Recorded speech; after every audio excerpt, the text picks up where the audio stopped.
A graça e a paz do nosso Senhor Jesus. Que bom ter você novamente conosco aqui no nosso canal para mais uma aula da nossa Escola Bíblica Online. Antes de nós começarmos o nosso estudo, eu gostaria de pedir para você curtir já esse vídeo, compartilha ele com as pessoas que você conhece e após aí interagir com o conteúdo, que você possa também compartilhar para os seus amigos, para aqueles que você achar que esse assunto de hoje é relevante. Vamos orar?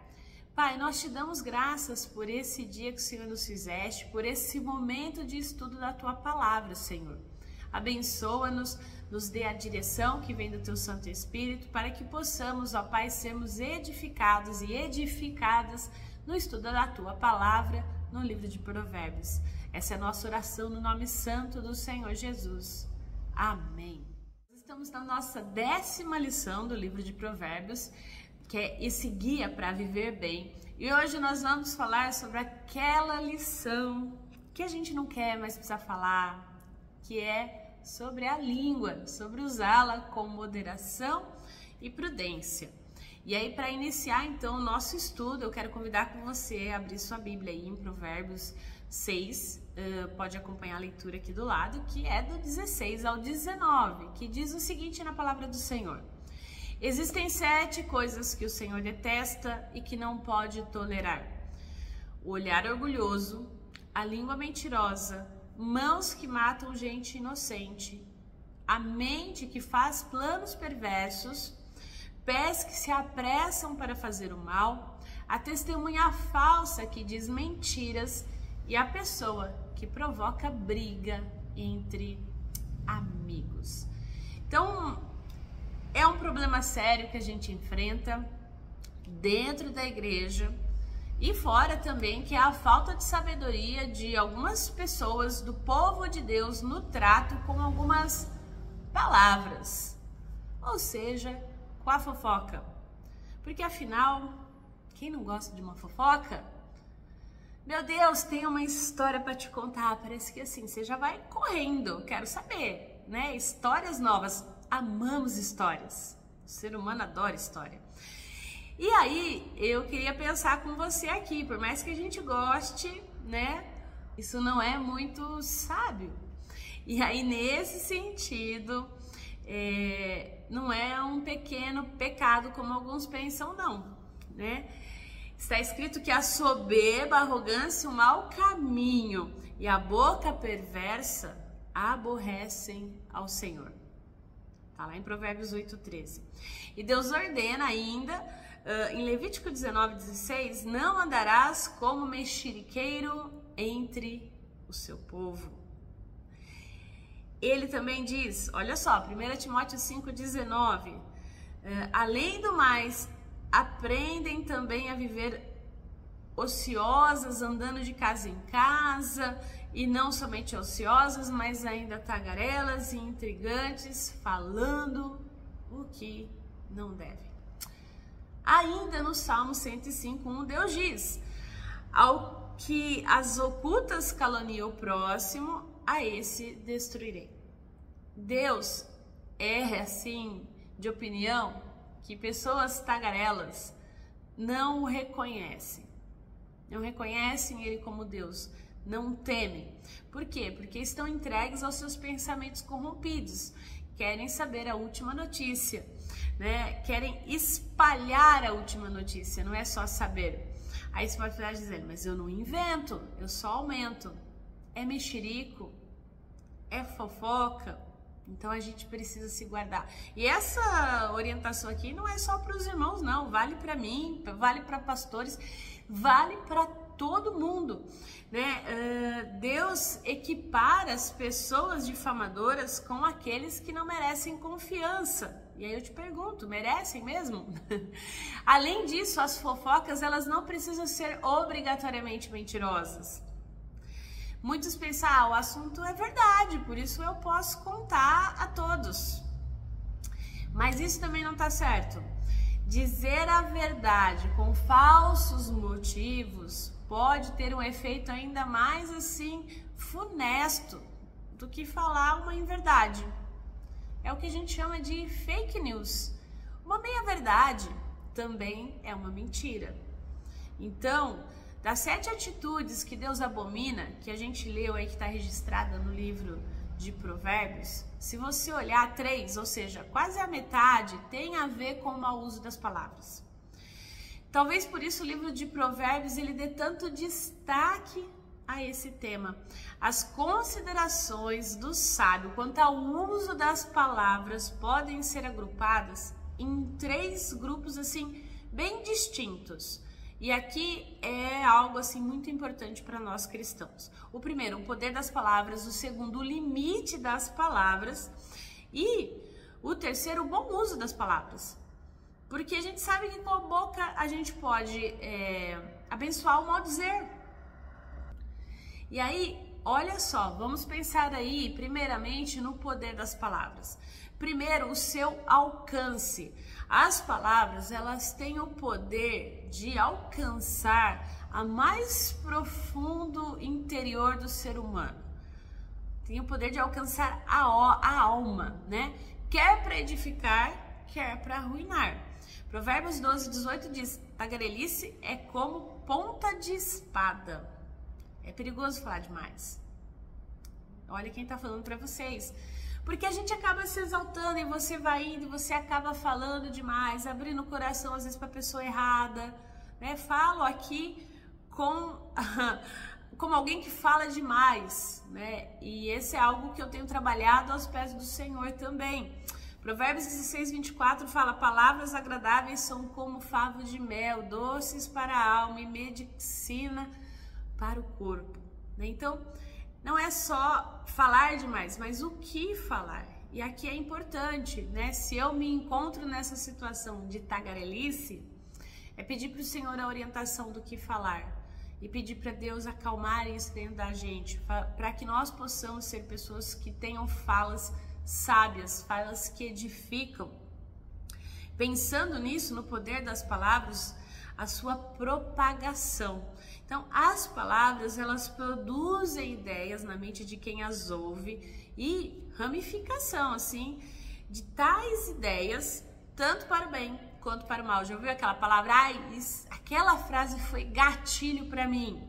Não é coisa só de psicólogo, não, que tá na moda. Mas é fato, algumas frases, algumas colocações, elas vão produzir dentro da gente coisas boas ou coisas ruins. No seu coração há perversidade, todo o tempo maquina o mal, anda semeando contendas. Provérbios 6:14 fala sobre isso. Provérbios 10:11, a boca do justo é manancial de vida, mas na boca do perverso mora a violência. Minhas palavras, elas têm o poder também de estimular as pessoas, para bem ou para mal, né? E por último, Provérbios 18:14, águas profundas são as palavras da boca do homem e a fonte da sabedoria, ribeiros transbordantes. É no falar, é no proceder que a gente edifica ou a gente arruína. Então, esse é o poder das palavras, é o seu alcance e a sua propagação. E aí vamos pensar no segundo item aí, que são os limites das palavras, né? Não substituem os atos. Fato, né? Provérbios 14:23 fala: em todo trabalho há proveito, meras palavras, porém, levam à penúria, à pobreza, enfim, né? O falar demais, então ela tem um limite, né? Elas não substituem o ato em si. Segundo, não alteram os fatos. Eu posso falar o que eu quiser, justificar, mas não vai alterar o que aconteceu. Provérbios 24:12 diz: se dissermos, não soubemos, não perceberá aquele que pesa os corações, não saberá aquele que atenta para a tua alma, e não pagará ele, o homem, segundo as tuas obras. Por último, Provérbios 26:23, como vaso de barro, coberto de escória de prata, assim são os lábios amorosos e o coração maligno. No fundo, é barro. A palavra, ela pode deixar bonita uma circunstância, a forma como eu falo. E aí, por isso que é importante, né? Eu pensar que se as palavras têm poder e se elas têm um limite, talvez seja importante eu pensar como eu falo as coisas. Sim, o modo como eu falo faz diferença. pode ser uma notícia ruim, mas como eu falo essa notícia, né? Então, não vai alterar os fatos. Por exemplo, que alguém faleceu, mas como eu vou dar essa notícia para uma pessoa? Isso interfere, entendeu? Porque isso vai mostrar o poder de cura ou de ruína. Então, com certeza, mais forte que as palavras são as atitudes. Então, as atitudes falam mais. Então, às vezes a gente falar demais, a gente pode falar, mas o que eu faço de fato? Porque, né, tem a pessoa que fala demais, mas também não edifica nada. E tem a pessoa que fala de menos e edifica demais. E o bom é a gente pedir para Deus é um equilíbrio no meio de tudo isso, né? Isso é ser sabedoria. E aí eu vou pro terceiro item dessa aula aí, que vai ser uma das mais curtas, mas necessárias, que é o bom uso das palavras, né? Então, primeiro, fale com honestidade. Mas é importante pensar que ser honesto não é ser maldoso, né? Então, é ser gentil. Ser honesto é falar a verdade em amor. Não se compra a honestidade, nem se pode viver sem ela. Então, Provérbios 24, 26 diz que como beijo nos lábios é a resposta com palavras retas. Provérbios 27, 5, melhor é a repreensão franca do que o amor encoberto. Então, falar com honestidade. O amor corrige, o amor exorta, e ele faz isso com gentileza. Segundo, fale com moderação. Quanto menos falar, menos risco de tropeçar, menos risco de falar alguma coisa importante para a pessoa errada, né? Provérbios 10, 19, no muito falar não falta transgressão, mas o que modera os lábios é prudente. Senhor, nos dê prudência, nos dê moderação. Terceiro, que é muito, muito, muito importante, pense antes de falar. Quem fala por último, fala melhor. Então, Provérbios 15, 28 diz, o coração do justo medita o que há de responder, mas a boca dos perversos transborda maldades. Quarto, fale com temperança. É o que eu tô falando aqui desde o começo da gentileza, né? Quem sabe conversar com calma demonstra inteligência. Por isso que também, em último caso, a pessoa nécia, se ficar com a boca fechada, ela passa por inteligente. O fato é que quem ouve e analisa antes de emitir a sua opinião pode fazer isso com mais eficácia, com mais sabedoria. Provérbios 15, 1. A resposta branda desvia o furor, mas a palavra dura suscita a ira. A língua branda esmaga ossos. É mel na ferida, né? Sexto, fale com justiça. Falar pouco não significa se omitir. É importante pensar sobre isso. Nós precisamos falar o necessário, na hora certa, da forma certa, sem jogar a conversa fora. Provérbios 15, 23 diz, né? O homem se alegra em dar resposta adequada e a palavra a seu tempo quão boa é. Tudo tem tempo. E sexto, fale com espiritualidade. Busque a Deus. É um momento excelente também para a gente testemunhar nos nossos acontecimentos da vida os admiráveis feitos do Senhor.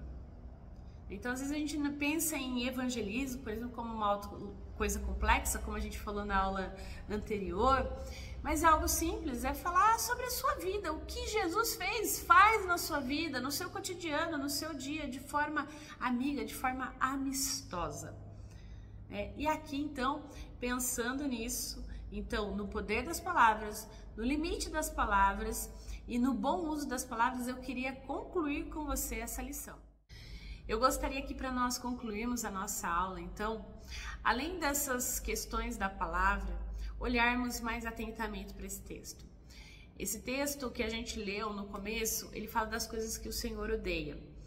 E é uma referência às pessoas sem valor, as pessoas más, que o sábio fala sobre elas no verso 14 do mesmo capítulo 6, que ele diz, no seu coração a perversidade, todo o tempo maquina o mal, anda semeando contendas.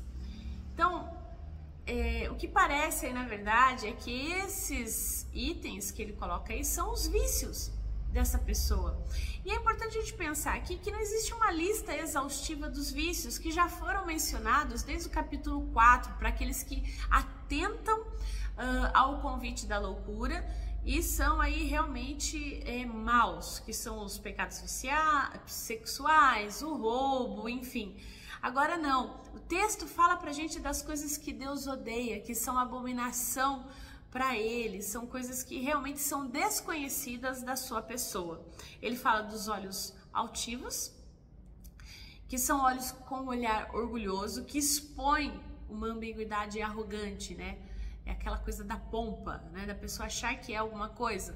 A língua mentirosa, que é uma língua enganosa, uma língua que fala palavras que criam uma impressão errada no ouvinte, né? Que levam o engano. Por isso que é muito importante a gente se vigiar, fugir da aparência do mal na fofoca, porque às vezes a gente realmente não está sendo maldoso, a gente quer saber, a gente se interessa pela pessoa e quer entender o que aconteceu, mas para a gente fugir dessa aparência de mal, de realmente ser falso profeta, de falar aquilo que Deus não mandou a gente falar, porque uma língua mentirosa ela causa feridas danosas, difíceis de curar. E esse tipo de coisa precisa ser silenciado, né? Mãos que derramam sangue inocente são as mãos de um assassino que matam pessoa inocente. 2 Reis 21 e 24 vai falar, por exemplo, do rei Manassés, que fala que derramou muitíssimo sangue inocente até encher Jerusalém de um extremo a outro. Nos personagens aqui, 1 e 2, orgulho, mentira, assassinato, são pecados capitais de quem cai no orgulho, né? Pelo que ele é homicida de homens desde o princípio e mentiroso. É isso que eu tô falando aqui. São coisas que Deus não é. Deus é o Deus da vida. Deus é aquele que gera a vida. Então, uma vez que a gente está no contraponto, né? Estamos realizando coisas diabólicas, coisas que não são do Senhor. Ele fala um coração que trama planos perversos. É uma abominação para Deus, porque qual é a ideia? Que no coração é que acontecem os pensamentos, Deus vê, as pessoas não. Então Deus sabe quem é maldoso, quem não é, quem odeia as pessoas, se você está fazendo pelo que faz, como faz, né? E nesse sentido, então, é Deus quem conhece o nosso coração.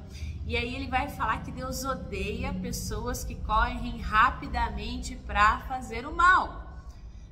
Então, testemunho com um entusiasmo assim, com uma velocidade diabólica, as coisas erradas. Quando na verdade a gente deveria ter os pés para pregar o evangelho das boas novas. E aí ele fala, né? Podemos relacionar uma testemunha falsa que profere mentiras, né? Uma língua mentirosa, que já foi mencionada anteriormente, ou seja, é aquela ideia das partes do corpo que não são usadas agora para indicar pessoas, tá? Mas para fazer uma referência ao todo. E se trata aqui então de uma violação do Nono Testamento, que é o quê? Não dirás falso testemunho contra o teu próximo. Então a pessoa ela não tem temor, ela não tem medo, ela vai testemunhar contrário. E por fim, aquele que espalha discórdia entre os irmãos. É uma descrição geral, né, de uma pessoa que causa e suscita divisões e brigas. E essa, assim, possivelmente o ponto mais baixo das coisas que Deus odeia. Porque o 7º ponto, ele é especialmente enfatizado. Sim, 7. Ou seja, lembra a ideia dos números na Bíblia, a ideia de perfeição. Então, é um resultado de tudo o que vinha acontecendo até aqui. Então, são 7 abominações que terminam, então, nessa ideia da intriga. A contraparte dessas 7 abominações odiosas são, então, se você pensar o contrário, humildade, falar a verdade, manter a vida, pensamento puro, ser diligente em fazer coisas boas, testemunho justo e harmonia pacífica. É isso que Deus pede de nós, se a gente parar pra pensar, e é isso que ele faz. E aí eu gostaria de terminar com o versículo de Jó, que diz o seguinte, 27:4. Nunca os meus lábios falarão injustiça, nem a minha língua pronunciará engano. Que esse seja um compromisso entre nós, aluno dessa escola bíblica, você que me acompanha daí do outro lado da tela, que a gente realmente possa se vigiar, porque às vezes também tem aquela coisa de esquecer, né? É que a gente possa olhar um para o outro e falar, menos, cuidado com o que você tem falado, né? Zele por isso, zele pelo o limite das palavras, pelo poder das palavras e pelo bom uso delas. Que Deus te abençoe, que Deus te guarde e que nós possamos ficar firmes em sermos bênçãos com a nossa boca. Até a próxima aula, se Deus quiser, ou se Jesus não voltar até antes. Até lá!